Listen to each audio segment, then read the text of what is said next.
Well, maybe they're already like looking at you and going, well, she did it when she was 21, and now I have. Don't think that. This is not, you don't have to achieve everything right away. It's not, you can be kind of a loser for a while. It worked for me.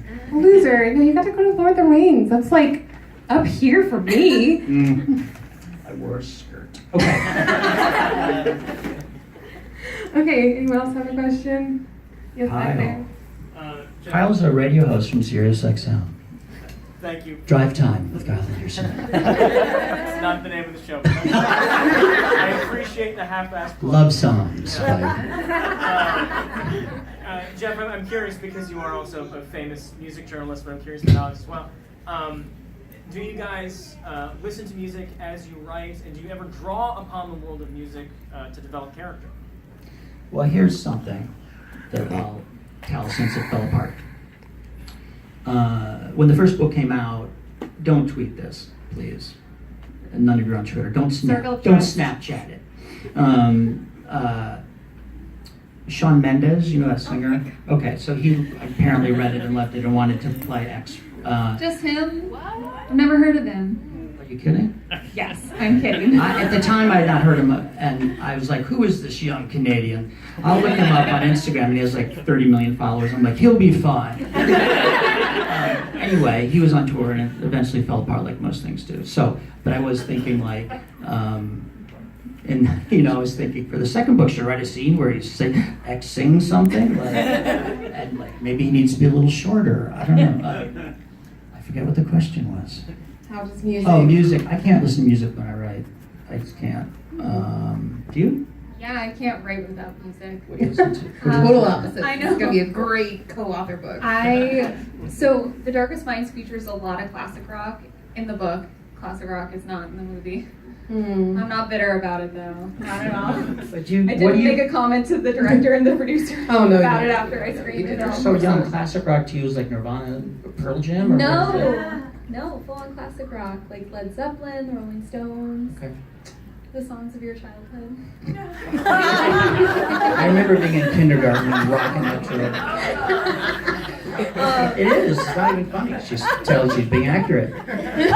So, and there are a lot of little classic rock jokes I'm trying to think of one. Not jokes, but like little inserts. Like Ruby's nickname is Ruby Tuesday. The band is named Black Betty after the Ram Jam song, which I did not know was somewhat racially charged at the time. So live and learn. Well done. There's Black Betty. There's the bounty hunter, and it is called Lady Jane after the Rolling Stones song. So there's just a lot of classic rock in that book, and because it's good road trip music. Yeah. And I grew up listening to it because my dad was a big classic rock guy. But I usually find one album that really somehow just like works with whatever story I'm working on, and I will listen to that album over and over and over again. And for The Darkest Minds, it was The Suburbs by Arcade Fire. Something about it, the like moodiness, the sadness of it, it works so well with the characters and stories. So that's usually what I do, and then I have like a massive playlist by the end of drafting of just like 200 songs, and I get it down to like 25 and share the playlist with readers. Cool. Anyone else? What made you want to write YA books versus other books? Adults are boring. What'd you say? Adults are boring. Yeah, because I know I'm boring.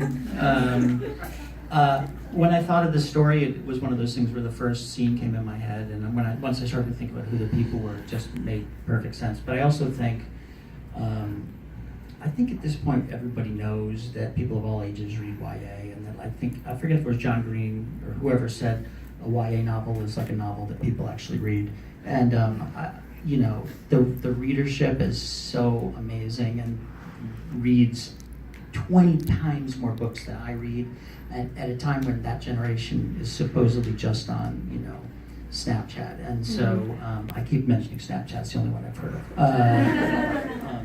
So I love that. And there's also nothing in my experience that I want to write about that couldn't be in a YA book. I don't want to write about taxes or divorce or something. Health insurance. And everything that's important is kind of like is love and loyalty and friendship and all that stuff is Yeah. perfect for this. You get a lot of firsts too when you write a YA book. You can Careful now. first kiss, like first time maybe leaving home.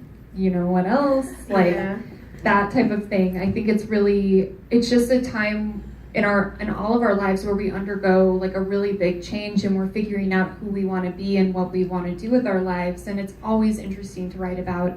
And there's something in YA books, I think, that's accessible because of that. We all relate to some aspect of that emotional journey because we were all teens once. Yeah. Somebody, I don't know who said this or where it's from, but like shame especially is the only, don't think it through because maybe it's not true and I don't want to be contradicted, it'd be awkward. But I think shame is the only emotion where, like, if you are ashamed if you remember something shameful that happened to you 20 years ago, you immediately feel exactly like you felt 20 years ago or 5 years ago, or when you said that messed up thing at lunch 2 days ago. Whereas, like, It's like the cringe effect. the other, immediately. And so I think all childhood stuff is like the emotions are much stronger, and so they're always there in you. The only thing that was hard for me, and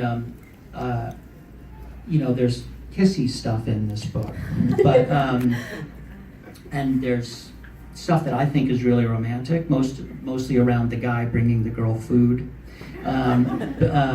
Good provider. Yes. There's a lot of food stuff, but I had a daughter, and I wasn't comfortable writing like a 17-year-old girl like about her being sexy or whatever, and I think you will all thank me for not doing that. But I was much more comfortable making the guy hot, and so some of my friends were like, well, let's talk about this book you've written, Jeff. Like, what up? And but it made it, that was the only thing that was tricky, like the only thing I felt I just didn't want to do that. So Maybe you'll disagree with me on this too, but not that we've been disagreeing with each other all night, but it's it used to be, unpleasant. and I think, why did I fly out here to take this abuse?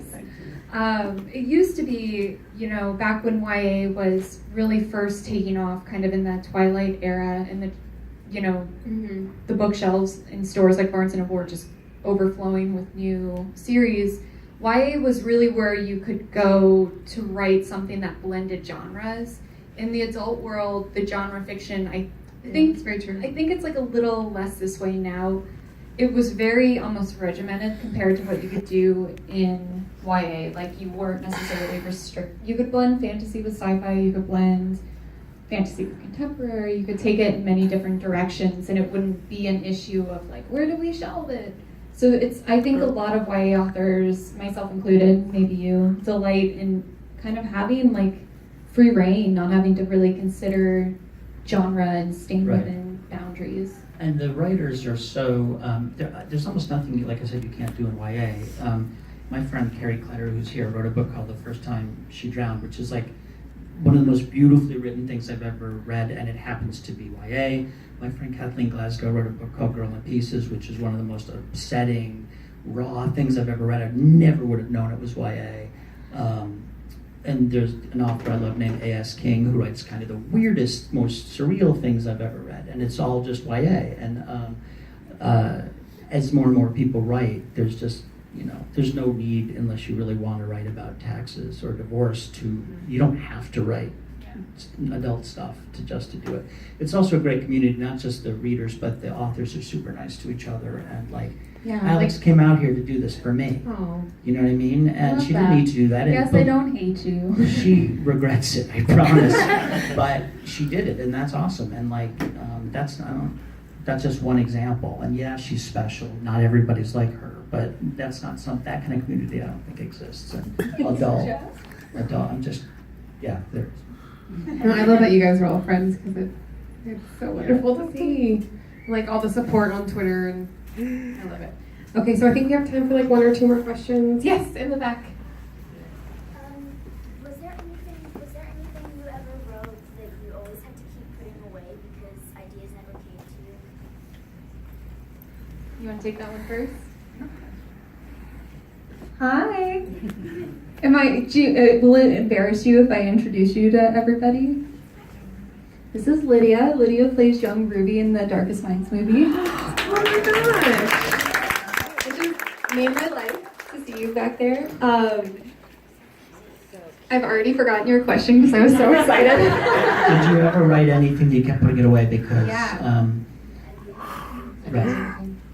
Yes, that happens a lot, but I will say sometimes you have an idea and you're obsessed with it and you write down your thoughts on, you immediately start writing, you sit down and write a chapter or 2 or 3 or 4, and then it kind of burns out and you're like, oh, I don't have any more ideas on where this could go. Just create a file on your computer or a folder on your computer and store all of those documents in there, because you never know when you'll figure it out, and you never know when you can use those chapters in a completely different book or use the character that you've already created for one story in a different book. So no writing is ever wasted, and it's actually really good to just write a scene of a book that might not go anywhere, or a story that might not go anywhere, because it's good practice, and that's really where good writing comes from, is just practice, practice, practice.